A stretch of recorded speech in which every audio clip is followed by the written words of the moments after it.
नमस्कार दोस्तों, मैं दीपक सोनी आपका स्वागत करता हूं आपके अपने चैनल एडवांस टेक मोबाइल गुरु में। दोस्तों, जैसा कि आप जानते हैं, मैं हमेशा की तरह कुछ ना कुछ वीडियो लाता ही रहता हूं जो कि कुछ ना कुछ यूनिक फॉल्ट पर होते हैं। दोस्तों, हमेशा की तरह आज फिर एक मैं वीडियो लेके आया हूं जो कि OnePlus 6 पर है और इस फ़ोन में ग्राफिक्स की प्रॉब्लम है। तो दोस्तों, इस वीडियो को मैंने स्टेप बाय स्टेप चेक करके स्कीमेटिक लेवल पर मैंने इसको पूरा बनाया है। और इस वीडियो में अगर आप चाहते हैं कि कुछ सीखना है आपको, तो इस वीडियो को लास्ट तक ज़रूर देखें, क्योंकि इसमें कुछ भी एक छोटी से छोटी बारीकी तक बताई गई है। तो आप उसको देख के बहुत कुछ सीख सकते हैं। और आप चाहते हैं कि आपको ग्राफिक्स में किसी प्रकार की दिक्कत ना हो, तो इस वीडियो को लास्ट तक ज़रूर देखें। और वीडियो अगर आपको पसंद आए तो शेयर करें, सब्सक्राइब करना ना भूलें। तो चलिए शुरू करते हैं हम वीडियो। तो देखिए, हमारे पास एक सेट आया है। ये है आपका OnePlus 6 Pro। इसमें प्रॉब्लम है कि इसमें ग्राफिक्स जो हैं वो सही नहीं आ रहे हैं। जब चालू करते हैं तो इसमें डॉट डॉट आते हैं, कलरफुल, कुछ दिखाई नहीं देता है। तो हम इसे स्टेप बाय स्टेप चेक करेंगे और देखेंगे कि ये सही होता है या नहीं, और इसमें फॉल्ट कहाँ है कहाँ नहीं है वो हम इसमें स्कीमेटिक के थ्रू ढूंढने की कोशिश करेंगे। ठीक है, तो मैं आपको दिखाता हूँ कि कैसी प्रॉब्लम है। तो इसको जैसे चालू करेंगे,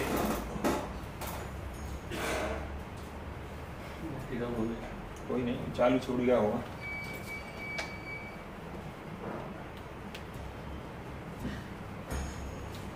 ये देखिए, तो इसमें इस टाइप की प्रॉब्लम आ रही है।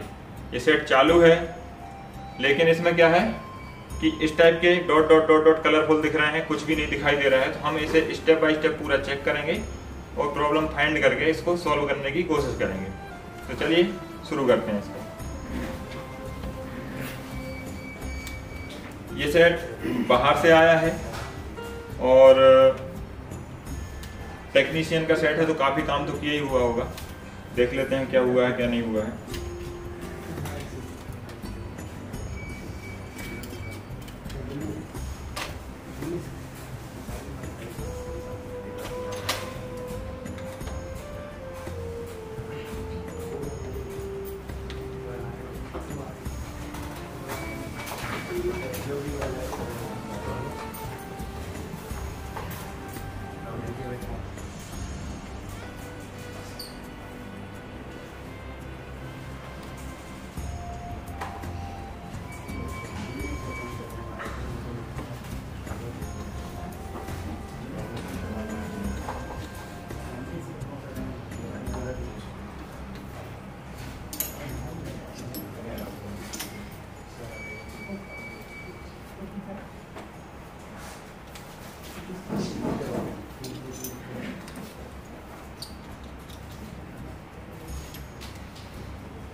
तो इसको हमने खोल लिया है और हम देख लेते हैं इसमें क्या काम हुआ है क्या नहीं।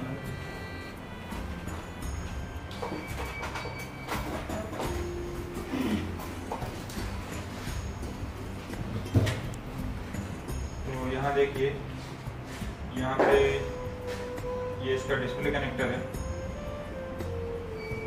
और दूसरी तरफ देखें तो इसमें PMI 8952 लगी, 8998 लगी, PMI 8998।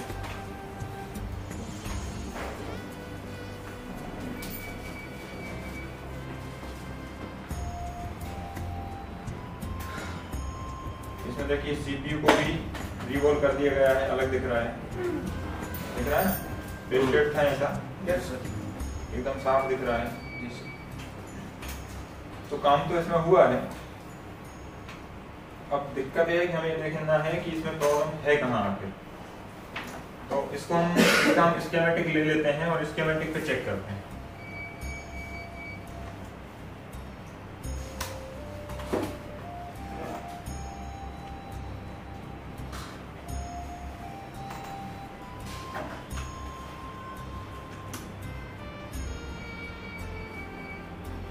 तो ये है इसका क्या है, पीसीबी लेआउट है।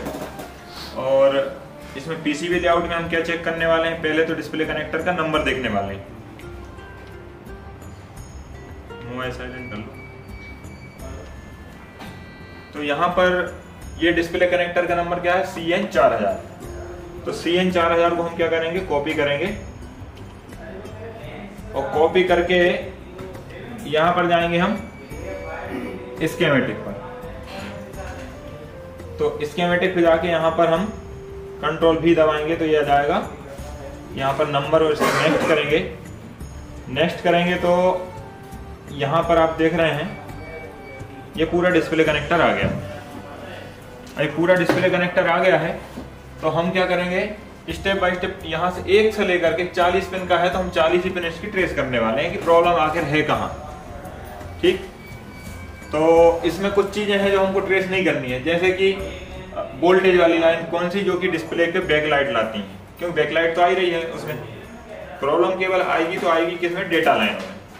इस कंडीशन में जब बैकलाइट आ रही है तो हमें सारी लाइन ट्रेस करने की जरूरत तो नहीं है, केवल data line, only data line check. तो डेटा लाइन कहां पर है, 1 2 3 4 5 का पेयर है, मतलब 10 लाइनें हैं, डेटा लाइन है 14 नंबर तक। तो हम 1 से लेकर 14 नंबर तक ही चेक करने वाले हैं। जी सर, है ना। तो 1 से लेकर 14 तक ही हम चेक करेंगे। हो सकता है फॉल्ट इन्हीं में छुपा हो, अगर इनसे नहीं मिलेगा तो आगे बढ़ेंगे। ठीक है। तो पहले हम फर्स्ट अटैक यही करने वाले हैं। तो हम फर्स्ट अटैक यहाँ करेंगे तो हम क्या करेंगे, हमें ये पता करना है 1 नंबर पिन कौन सी है। तो 1 नंबर पिन पर देखिए डेटा की रीडिंग आएगी कि नहीं आएगी, ठीक है। उसके बाद 40 नंबर पर भी रीडिंग है। यहाँ पर 19 और 20 पर क्या है, देख लेते हैं क्या है। तो 19 और 20 पर ग्राउंड नहीं है, उस पे 19 और 20 पर लिखा है VLSS, ठीक है। तो ये चीज मैं आपको बाद में बताऊंगा, जब हम इसका ग्राफिक्स का जब सेक्शन आएगा तो मैं आपको ये बताऊंगा, ठीक है। तो ये इसका मतलब क्या है। इसके बाद बात करें हम कि यहाँ पर जो है 19 और 20 है, 1 नंबर पर रीडिंग है, और 21 और 22 पर जो है, 21 और 22 पर क्या है, तो 21 और 22 पर भी आपकी रीडिंग है, और 40 नंबर पर भी, मतलब चारों कोने में आपको रीडिंग मिलने वाली है। लेकिन कहीं तो कुछ तो फर्क होगा जिससे आप 1 नंबर को पता कर सकते हो। तो फर्क क्या है, फर्क ये देखो, अगर इस पट्टी को देखो तो इस पट्टी में देखो 1 ग्राउंड, फिर 2 छोड़ के, फिर ग्राउंड, फिर 2 छोड़ के, फिर ग्राउंड, फिर 2 छोड़ के, फिर ग्राउंड। इस तरफ तो नहीं है ना, नहीं। तो हम इन ग्राउंड के रेफरेंस से जा सकते हैं कि हर 2 लाइन के बाद आपको ग्राउंड मिलना है। तो जिस तरफ हर 2 लाइन के बाद ग्राउंड मिलेगा वो 1 नंबर वाली लाइन है, ठीक है। तो वैसे करके हम जाएंगे, तो यहां से देखेंगे 1 2 तीसरी ग्राउंड, ऊपर से भी देखेंगे 1 2 तीसरी ग्राउंड, तो दोनों तरफ से सेम है। फिर हमें इसमें से ये डिसाइड करना है कि 1 नंबर कौन सी। एक पट्टी तो हमने एक साइड तो डिसाइड कर ली कि इस साइड हम 1 नंबर वाली लाइन है, लेकिन 1 नंबर नीचे है कि ऊपर है बोर्ड में। तो देखिए जो 19 और 20 है उस पर रीडिंग नहीं आएगी, ना उस पर ग्राउंड आएगा ना उस पर रीडिंग आएगी। तो क्लियर हो जाएगा 19 20 है मतलब इस पर रीडिंग नहीं है, और 1 नंबर पे रीडिंग है। तो हम यहाँ पर अभी चेक कर लेते हैं। तो इसमें हमको ये चेक करना है कि 1 नंबर कौन सी है। तो हमें सबसे पहले तो ये देखना है कि 1 छोड़ के ग्राउंड कहां पर। तो यहां से देखो इस पे रीडिंग है, बिल्कुल है, इस पे रीडिंग भी है, इस पे ग्राउंड आ रहा है, फिर इस पे 340, फिर इस पे 340, फिर इस पे ग्राउंड, फिर इस पे 340, फिर इस पर 340, फिर इस पर ग्राउंड। मतलब यही पट्टी है ना जी। ये तो कंफर्म हो गया कि ये वही पट्टी है जिसमें 1 से लेके 20 तक लाइन है। अब इसमें से 1 कौन सी है और 20 कौन सी है वो देखना है। तो मैंने बताया 19 और 20 पे रीडिंग नहीं आनी चाहिए, तो ये लास्ट की 19 और 20 है, तो इस पर देखो रीडिंग OL दिखा रही है, और इस पर भी OL दिखा रही है। तो मतलब ये 19 और 20 है और ये 1 नंबर है। ये तो कंफर्म हो गया, ये 1 नंबर है और लास्ट की 19 20 है। ऐसे हमने पता कर लिया कि 1 नंबर कौन सी है। दूसरा, अगर हो सकता है इसके फोल्डर पे भी लिखा हो 1 नंबर और चलो फोल्डर पे तो नहीं लिखा, बहुत से फोल्डर पे आता है लिखा, इस पे नहीं लिखा है, कोई नहीं। हम यहाँ से चलेंगे और यहाँ से हमने एक नंबर देख लिया, तो 1 से लेकर के हमें केवल 14 तक ट्रेस करना है फिलहाल में। अगर हमें फॉल्ट नहीं मिलता तो आगे बढ़ेंगे। तो एक देखो, 1 पर रीडिंग है 339, 2 पर रीडिंग है 340,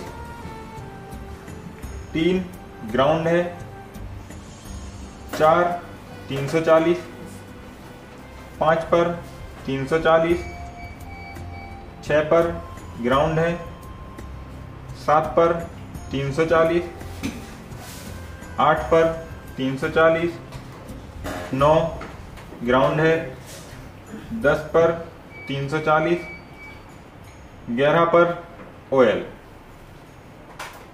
11 पर OL याद रखना है, 11 पर OL, 12 पर ग्राउंड है, 13 पर 340, 14 पर 340, 14 से आगे हमें जाना भी नहीं, तो 11 नंबर पर OL आ रहा है। तो 11 पर OL आना चाहिए या नहीं, तो हम यहां देख सकते हैं, 1 2 3 करके देखेंगे तो 11 नंबर पर डाटा 1 पॉजिटिव की लाइन है जो OL दिखा रही है, जो कि नहीं दिखानी चाहिए। तो मतलब फॉल्ट यहीं पर है। तो अब हमें ये लाइन पकड़ के जाना है कि ये कहां से OL है, मतलब कहां से ये ओपन है। ठीक है, तो ओपन के लिए हम क्या करेंगे, इस 11 नंबर की पिन को यहां से कॉपी करेंगे, D1 पॉजिटिव को कॉपी करेंगे और यहां से नेक्स्ट करेंगे। ये पॉइंट ऊपर दिख रहा है, उस पर करेंगे नेक्स्ट। तो ये आगे नहीं बढ़ रहा है, हाँ बढ़ गया। तो ये देखो यहां आया, तो यहां पर क्या है, एक कपलर कॉइल लगी है, या फिर ऊपर देखो 0 ओम का रजिस्टर, नीचे 0 ओम का। तो जब दो चीजें तो कभी हो नहीं सकती। हम घर में, हमारे घर में हम जब मेन लाइन आती है बिजली की, तो या तो हम एमसीबी लगाते हैं या कटआउट लगाते हैं। हम दोनों तो कभी नहीं लगाते कि कटआउट भी लगा दो एमसीबी भी लगा दो। तो इसमें भी 2 चीजें एक साथ कभी नहीं हो सकती, या तो कॉइल होगी या फिर रजिस्टर होंगे, है ना, या तो कॉइल होगी या फिर रजिस्टर होंगे। तो कॉइल पे ऑलरेडी एनसी लिखा है तो शायद ना हो। तो हम रजिस्टर का नंबर देखते हैं R4017।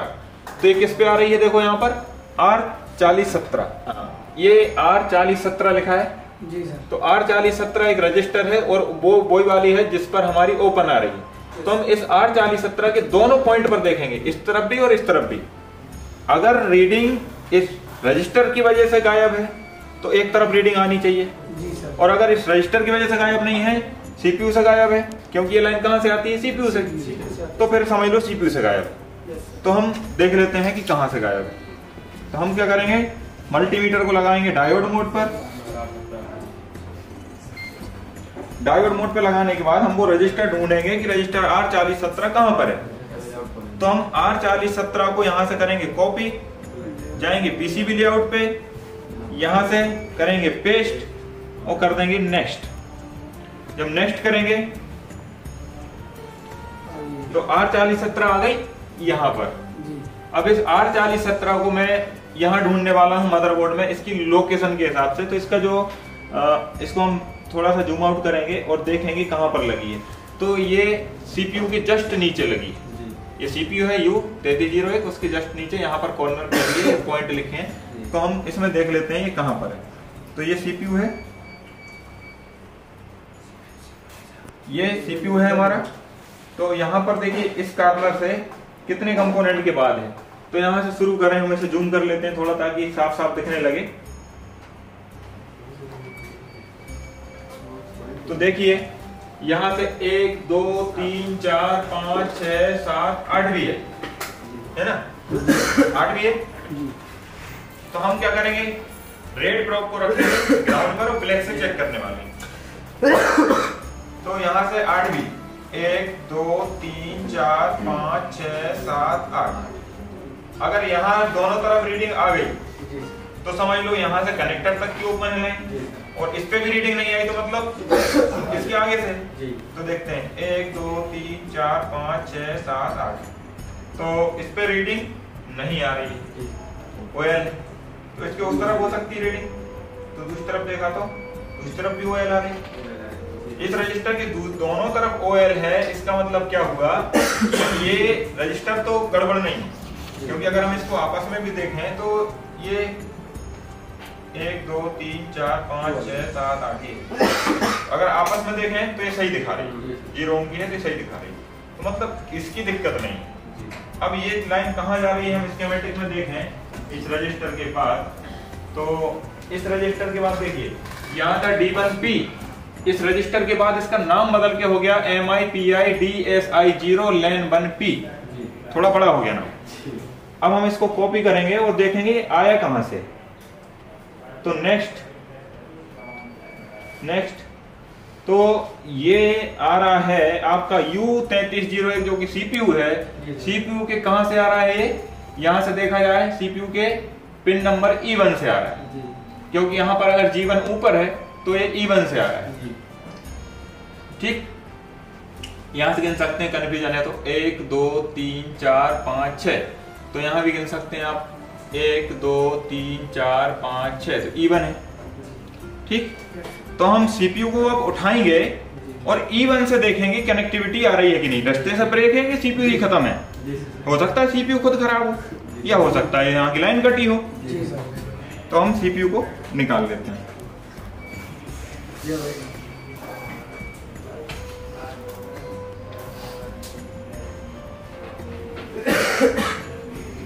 तो ये हमारा CPU है, हम CPU निकालेंगे तो हमारी जो उस तरफ जो EMMC है या UFS है वो क्या है, अभी पेस्टेड है, तो हम उसके ऊपर एक कॉइन रख लेंगे ताकि वो उसमें दिक्कत ना आए, हीट सिंक का काम करे।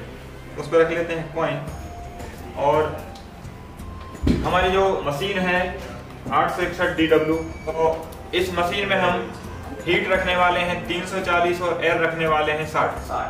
ठीक है,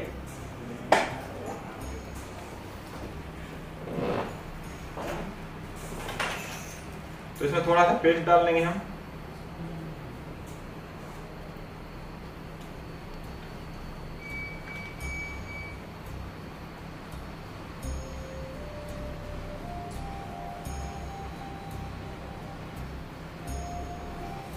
जब भी आपको आईसी उठानी है कोई भी, तो जो आपका हैंडल है डीसी मशीन का, इस हैंडल को आपको क्या करना है कि इस तरीके से होल्ड करके रखना है इस माइक्रोस्कोप में, ताकि आपका हाथ कांपे नहीं।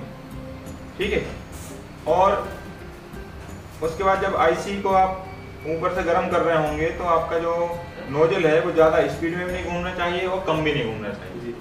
एक जगह रह गया तो आईसी खराब कर देगा, ज्यादा जोर से मतलब तेज घुमाओगे तो टाइम लगा देगा।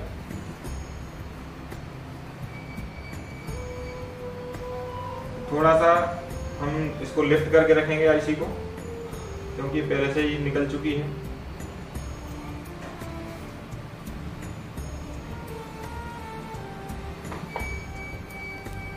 हमने अभी रैम निकाल ली है।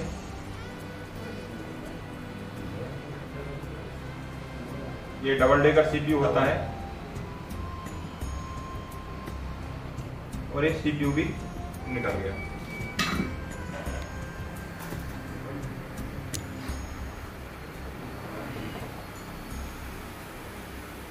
अब हम क्या करने वाले हैं, अब हम इसमें काउंटिंग करेंगे कि E1 कौन सी है। ठीक है, तो इसका हमको नोज पॉइंट देखना है कि नोज पॉइंट कहां पर। तो नोज पॉइंट कौन दिखाएगा हमको, लेआउट। तो हम चलते हैं पीसीबी लेआउट पर और इसका नोज पॉइंट देखते हैं। तो नोज पॉइंट दिखा आपको, अब दिखेगा, दिख गया नोज पॉइंट कॉर्नर पे। ठीक, तो हम इसमें E1 देखेंगे कि E1 कहां पर। तो हम मोबाइल को भी उसी तरह से रख लेंगे और थोड़ा जूम करके फिर चेक करेंगे।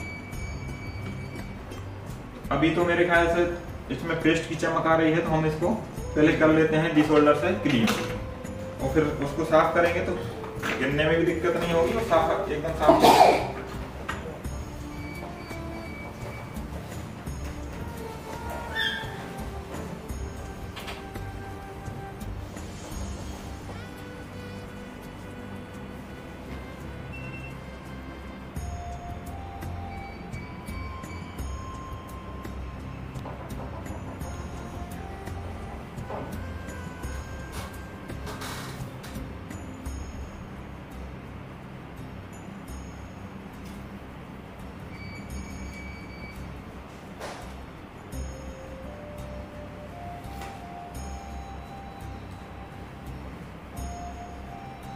किसी ने पहले इसमें मेहनत की है।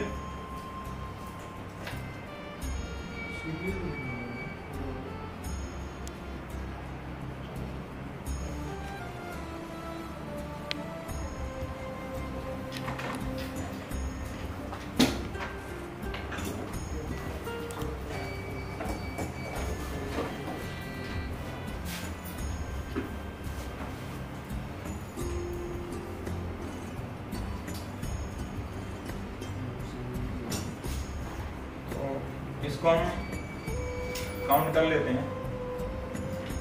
इसके हिसाब से काउंटिंग शुरू करें हम इसकी, तो हमारी क्या इवन की बात हो रही है ना। हाँ सर। तो A B C D E, तो इवन ये होना चाहिए।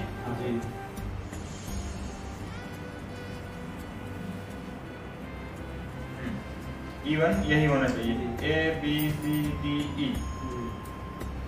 तो इससे हमारी कनेक्टिविटी आनी चाहिए उस रजिस्टर से।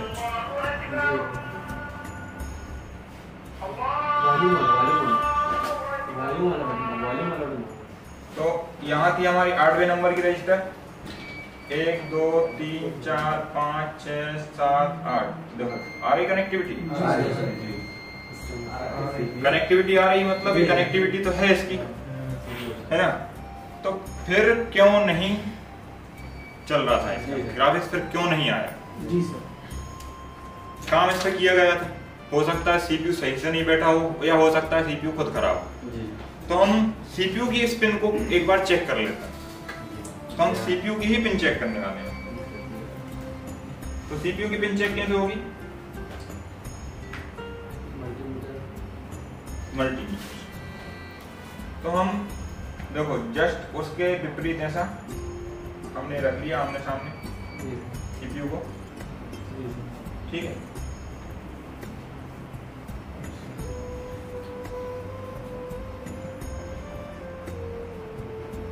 अब हम मल्टीमीटर को डायोड वैल्यू में लगाएंगे और इसकी ग्राउंड कहां पर है हमारी, इसकी ग्राउंड देखेंगे पहले। तो किसी भी साथ ग्राउंड रख के हम देख लेते हैं कि ग्राउंड कहां पर है ना। तो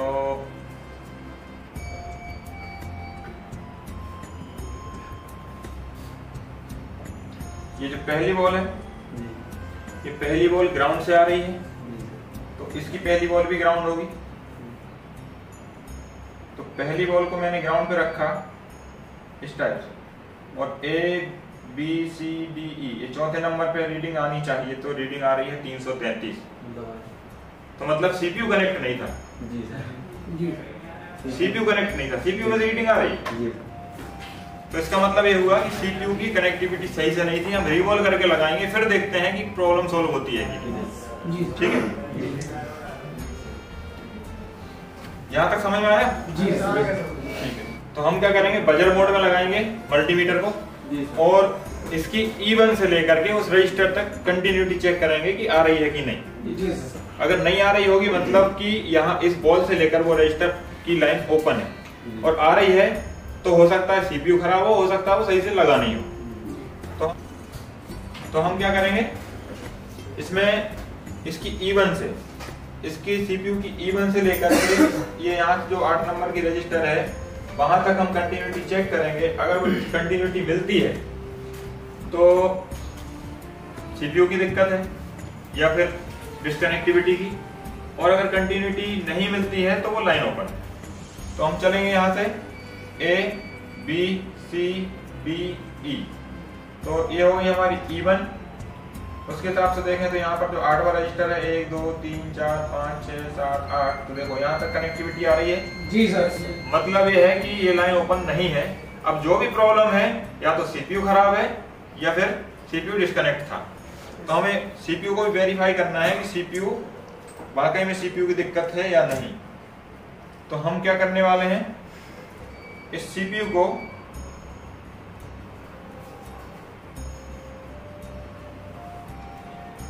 उसी के सामने ऐसा रख लेंगे ताकि हमें काउंट करने में दिक्कत ना आए।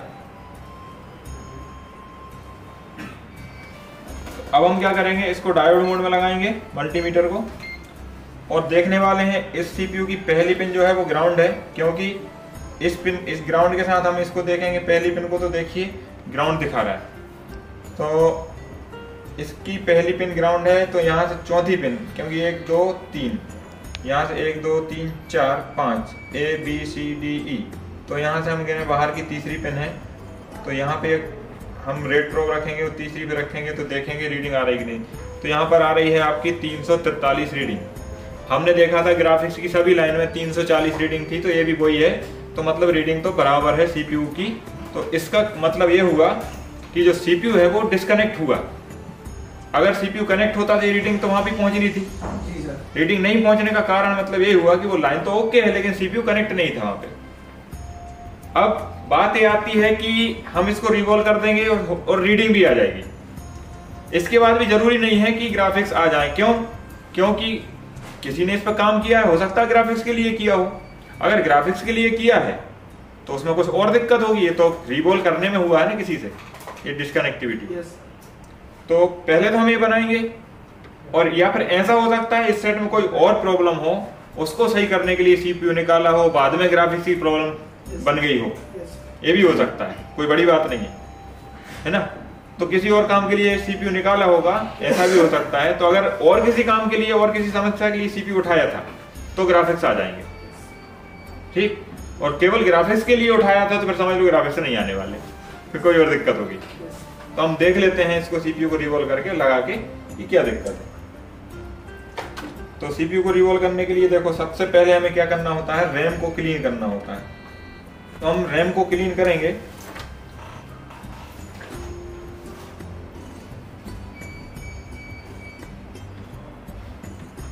उसके लिए डीसोल्डर वायर लेंगे, इसको रोजन में हम डिप करेंगे, और आयरन का टेम्परेचर जो है वो आपका लगभग 250 से 300 ही होना चाहिए, उससे ज्यादा नहीं होना चाहिए। अब मैं इसको डिप करके और फिर इस पर चलाऊंगा।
अब हम इसमें दोबारा रीडिंग चेक करेंगे कि जो हमारी 11 नंबर पर रीडिंग थी वो आई कि नहीं। एक वैसे हम पूरे ही देख लेते हैं क्योंकि हमने दोबारा CPU लगाया है। तो 1 नंबर पर 338, 2 पर 338, 3 ग्राउंड, चौथे पर 338, 339, ग्राउंड 339, 339, ग्राउंड 339, 336, ग्राउंड 339, 339, मतलब सब पे आ गई। अब देखते हैं हम सेट को चालू करके कि होता है कि नहीं।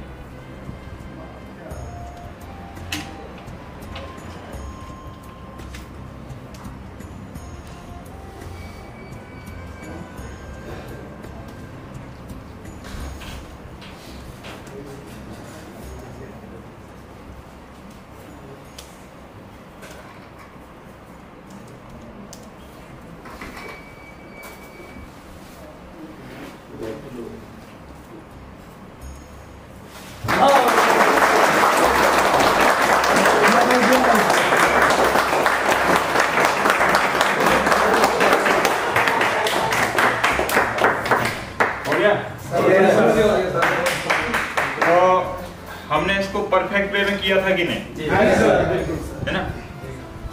अगर परफेक्ट वे में काम करेंगे तो कोई भी काम आपसे छूटने वाला नहीं, कोई भी फॉल्ट आ जाए।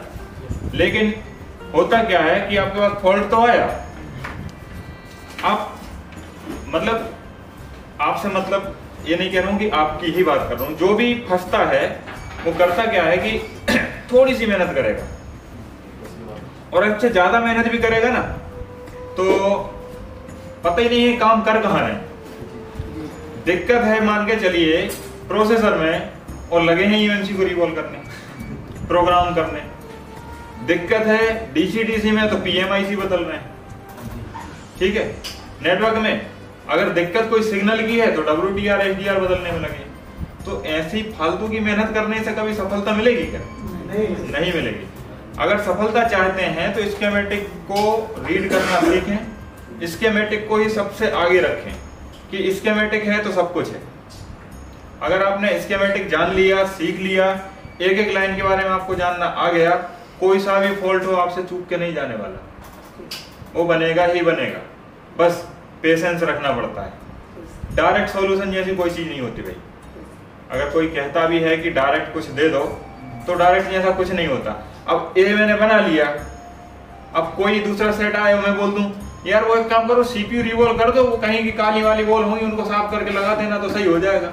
तो क्या सबके लिए ये मेथड अपना मतलब सही हो सकती है क्या? नहीं भाई। इसमें जो कार्बन की वजह से वो कनेक्ट नहीं हो रही थी, हमने देखा स्टेप से चेक किया कि सीपीयू से रीडिंग नहीं आ रही, सीपीयू उठा के देखा तो लाइन भी ओके थी, सीपीयू की रीडिंग भी ओके थी। तो कहाँ दिक्कत आ रही थी कि उस पर कार्बन था, वो वहां पर लाइन में 2-4-10 बॉलों पर कार्बन था, उसकी वजह से वो कनेक्टिविटी नहीं आ रही थी। तो हमने क्या है ऑब्जर्वेशन किया और उसको थोड़ा सा मतलब क्लीन किया, सिल्वर किया, तो हमारा सेट एकदम सक्सेस है, जो आप देख ही रहे हैं, चल ही रहा है। मतलब सेट में दिक्कत यहाँ की थी और ये सेट में कोई और प्रॉब्लम होगी ग्राफिक से संबंधित अगर समस्या होती तो अभी भी होती, क्योंकि वो बॉल किसी ने भी इसको सीपीयू को जब रिवॉल्व किया होगा तो वो उनसे नहीं हो पाई क्लियर। तो ये कभी जब हमें अधूरा नॉलेज होता है ना तो हम समस्याएं बनाते कम है, मतलब समस्याओं को हल कम करते हैं, समस्याओं को बढ़ाते जाना है ना। तो ये समस्या बढ़ाई गई थी बनाने की जगह। तो अब आपको समझ में आया स्कीमेटिक की पावर? सतीश जी कि अभी भी ध्यान नहीं दोगे तो स्कीमेटिक को अच्छे से ध्यान से पढ़ लेना। आप यहाँ आए हो कुछ सीखने के लिए आए हो, है ना, तो ऐसे खाली हाथ नहीं जाना है। कुछ भी हो जाए, रात दिन एक करना क्यों ना पड़े, लेकिन स्कीमेटिक सर्वोपरि, है ना। आपने स्कीमेटिक सीख लिया ना एक बार तो कोई सा भी सेट हो उसका स्कीमेटिक नहीं भी होगा ना तब भी आप बना लोगे, लेकिन उसके लिए स्कीमेटिक आना जरूरी नहीं है उस सेट का स्कीमेटिक हो, लेकिन हमारे माइंड में तो स्कीमेटिक का नॉलेज हो। कम बिना स्कीमेटिक वाले सेट को भी बना सकते, ठीक है ना। तो चलिए कैसा लगा सबको?